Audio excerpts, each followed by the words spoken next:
ako One Filipino TV. Samahan nyo kami sa Philippine Embassy in France para sa selebrasyon ng Araw ng Kalayaan. Pumilit na umawit, ngunit ako'y nagkatabuhol. Pero kung sasabayan ng isip, di mo mahuli talaga. Kasama ang Ateneo Chamber Singers dito sa Paris, France. Tara na!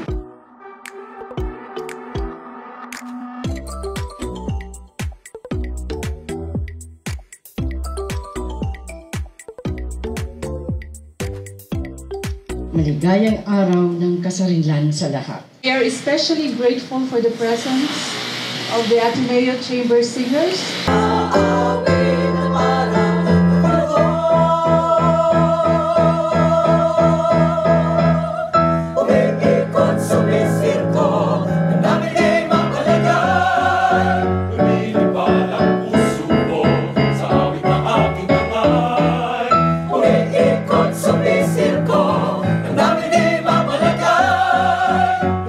Si Jonathan Velasco. Ako po ang conductor ng Ateneo Chamber Singers.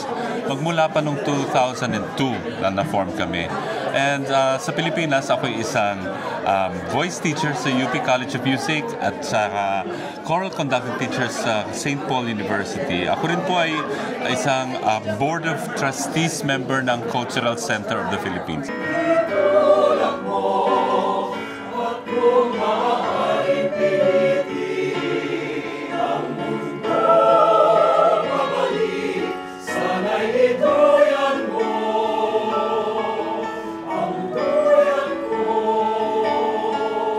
Nakakatuwa kasi it's not lang our countrymen who appreciate the music natin, kundi pati yung mga taga-Europa, mga Pranses, mga Aleman, mga taga-Vienna, Austria, tuwang-tuwa sila sa ating music. So pinapakita namin na hindi lang kami magaling na magaling kami manganganta sa music nila at sa music natin. Na hindi nila magagawa actually. So hindi nila, nahihirapan sila sa music natin. So sabi namin, parang sinasabi namin, kaya namin both.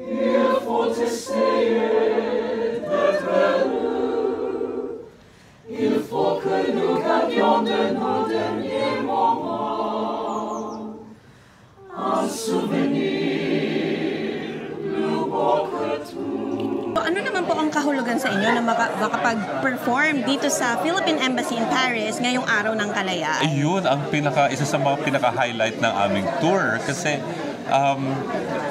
parati namin tinatanong, saan kaya kami matatapat pag June 12, di ba? Or around June 12. Kasi ang mga performing groups, syempre, tuwang-tuwa pag naiimbita sa mga embassies abroad to perform.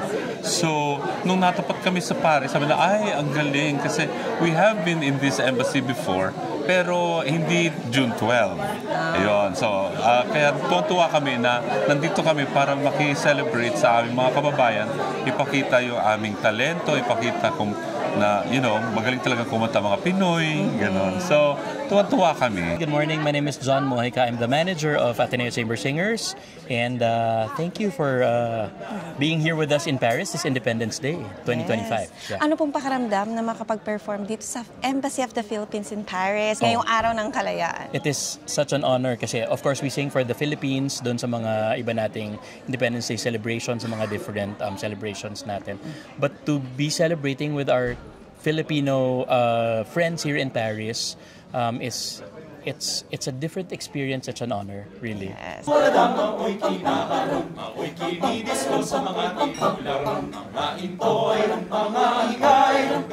Ano po ang konsepto ng Dayaw?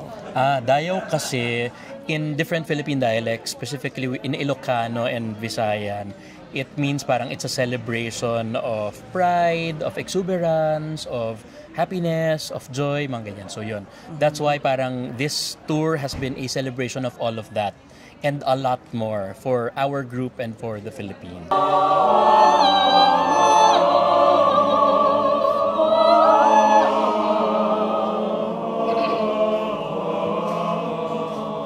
Magandang hapon po. Ako po si Tom Makiabiab. Isa po ako sa mga singers ng Ateneo Chamber Singers.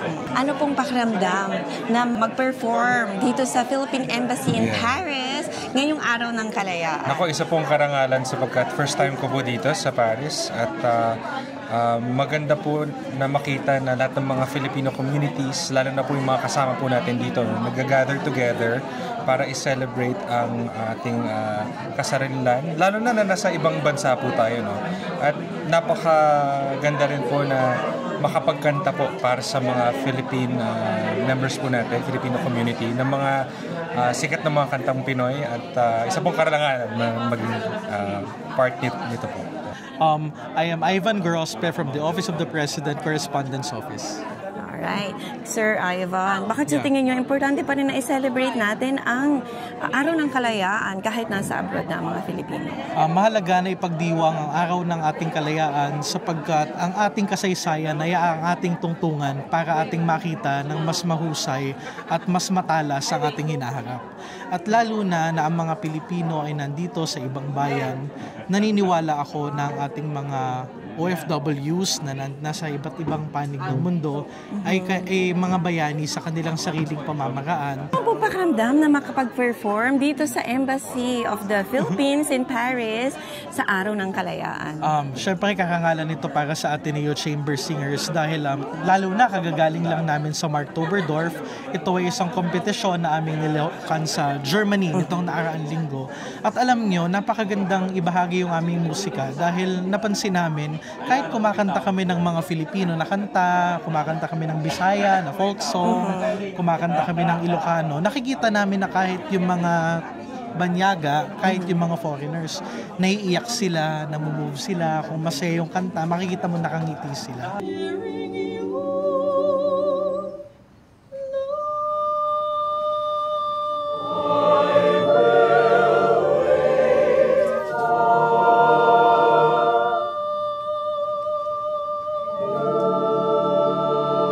Very proud po, and we actually really look forward to it because we know how talented they are, and recently before they went here they joined the competition in Germany, and we have been rooting for them and we're looking forward talaga na madala sila dito, and super happy and proud kami na they are our featured artist for the Independence Day.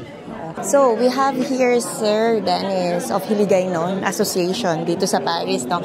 Sir, bakit po sa tingin niyo importante pa rin na i-celebrate natin ang Independence Day dito sa Paris? Itong araw na ito ay ito yung nagbibigay ng kalayaan, freedom of expression nandito, democracy, at ito ay dapat hindi makalimutan ng ating mga kabataan. At ito ay dapat gunitain kasi ito yung pinaka importante sa tala ng Republika ng Pilipinas. Wag natin pong kakalimutan ang ipinaglaban ng ating mga heroes. Sana po ay itaguyod natin ang kalayaan, ang kapayapaan ng ating bansa.